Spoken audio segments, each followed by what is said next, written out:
Ukraine युद्ध का आज 8वां दिन रूसी हमले में दहला यूक्रेन। जेलेंस्की ने कहा रूस यूक्रेन को मिटाना चाहता है।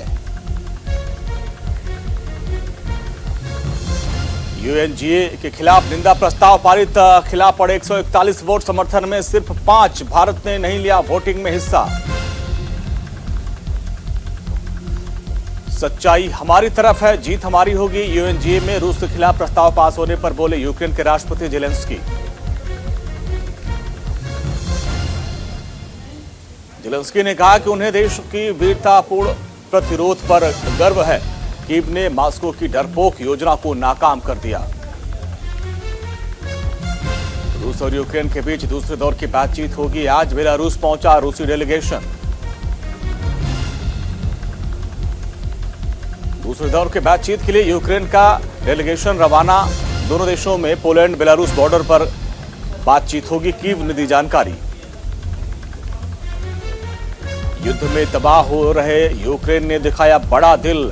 युद्ध में पकड़े गए रूसी सैनिकों की माताओं को दिया निमंत्रण। कहा अपने लड़ाकों को आइए और ले जाइए। रूसी विदेश मंत्री सर्गेई लावरोव ने कहा कि मॉस्को यूक्रेन के गैर सैनिकरण को प्रतिबद्ध है और यूक्रेन में तैनात नहीं किए जाने वाले हथियारों की लिस्ट भी जारी की जाएगी। रूसी विदेश मंत्री सर्गेई लावरोव ने इशारों में तीसरे विश्व युद्ध की धमकी दी। कहा अगर थर्ड वर्ल्ड वॉर होता है तो नतीजे बेहद खतरनाक होंगे। यूक्रेन पर हमले के एक हफ्ते बाद अमेरिका पूरे जोश में बेलारूस और रूस के डिफेंस सेक्टर पर लगाया प्रतिबंध। अमेरिकी राष्ट्रपति जो बाइडेन ने कहा रूसी तेल आयात पर प्रतिबंध नहीं है, ऑफ द टेबल। यूएन में यूक्रेन के राजनयिक का रूस पर बड़ा आरोप। कहा रूस यूक्रेन में नरसंहार करने में जुटा हुआ है। अमेरिकी विदेश मंत्री एंटनी ब्लिंकन ने कहा है कि यूक्रेन में युद्ध विराम की राजनयिक कोशिशों का अमेरिका करेगा समर्थन। रूस यूक्रेन वार्ता से पहले रूसी मध्यस्थ का बड़ा बयान। कहा बातचीत में युद्ध विराम होगा प्रमुख एजेंडा। यूएन जनरल असेंबली की रूस से मांग जल्द बंद हो यूक्रेन पर हमले। यूक्रेन की राजधानी कीव के पास जोरदार धमाका। रूसी सेना को रोकने के लिए यूक्रेन फौज ने उड़ाया पुल। यूक्रेन के राष्ट्रपति जेलेंस्की ने कहा कि रूसी सेना ने यूक्रेन के कई शहरों को रात भर वहां पर गोलीबारी की है। जबरदस्त जंग चल रही है वहां पर। यूक्रेन के समर्थन में पोलैंड, बाल्टिक और मोल्दोवा का दौरा करेंगे अमेरिकी विदेश मंत्री एंटनी ब्लिंकन। आर्थिक बैन के बीच रूसी धनकुबेर रोमन अब्रामोविच का फैसला। 3 बिलियन में बेची इंग्लिश प्रीमियर लीग की टीम चेल्सी। रूसी हमले में खार्किव के 21 लोगों की मौत, 112 घायल। खार्किव के क्षेत्रीय प्रशासन के प्रमुख ओलेग ने दी जानकारी। यूक्रेन के लोगों की मदद को आगे आया WHO। आपात स्थिति के लिए भेजी दवाइयां। यूक्रेन पर रूसी हमले के बाद लोगों का पलायन जारी। अब तक करीब 6,76,000 लोगों ने छोड़ा यूक्रेन। यूएन रिफ्यूजी एजेंसी का यह दावा है। यूक्रेन पर हमले के 7वें दिन पहली बार रूस ने मृतक सैनिकों की संख्या जारी की और कहा कि इस हमले में करीब 498 रूसी सैनिक मारे गए हैं। रूस ने कहा कि नेटो देश पर हमला नहीं होगा, इसकी कोई गारंटी नहीं है। यूक्रेन पर हमले के चलते अपने ही देश में चल रहे विरोध प्रदर्शनों ने बढ़ाई रूस की मुश्किलें। सेंट पीटर्सबर्ग में युद्ध का विरोध करने के लिए सैकड़ों की संख्या में लोग इकट्ठा हुए। रूस में मासूमों को जेल भेजेंगे पुतिन। युद्ध का विरोध करने पर पुलिस ने छोटे छोटे स्कूली बच्चों को भी गिरफ्तार किया है। यूक्रेनी मीडिया ने कहा है कि युद्ध के बारे में फेक न्यूज फैलाई गई तो 15 साल की जेल होगी। यूक्रेन के कई इलाके खंडहर बने। खार्किव का फ्रीडम स्क्वायर पूरी तरीके से तबाह। बुका में कई जगह लाशें ही लाशें। क्रेमलिन के मुख्य सलाहकार ने यूक्रेन हमले पर तोड़ी चुप्पी। कहा रूसी हमला दुखद है। रूसी हमले में मौत का तांडव। यूक्रेन इमरजेंसी सर्विस के मुताबिक 2000 से ज्यादा सिविलियंस की मौत हुई है। यूक्रेन के दक्षिणी शहर मारूपोल में जबरदस्त जंग जारी है। मेयर ने कहा कि रूसी बमबारी में सैकड़ों लोगों की हुई मौत। जॉर्जिया ने यूरोपियन यूनियन में शामिल होने के लिए आवेदन किया है। यूक्रेन पर रूसी हमले के बाद आवेदन करने वाला बना दूसरा देश।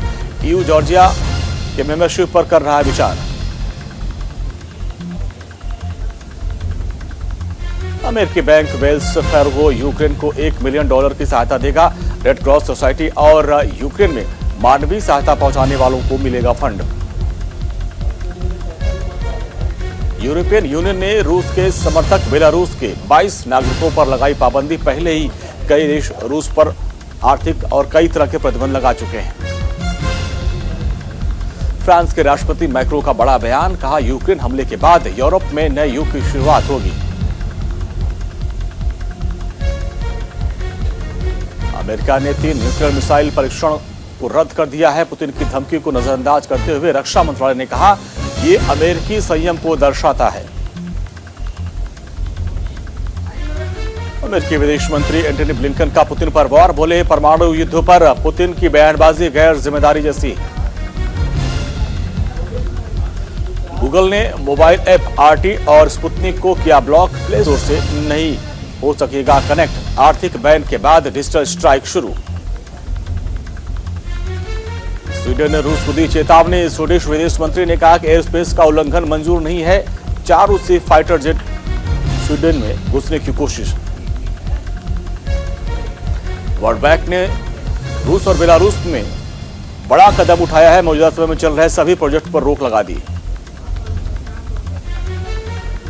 होंडा ने अपने वाहनों के रूस एक्सपोर्ट पर रोक लगा दी। कंपनी ने कहा कि बैन की वजह से शिपिंग और पेमेंट में आ रही है दिक्कत।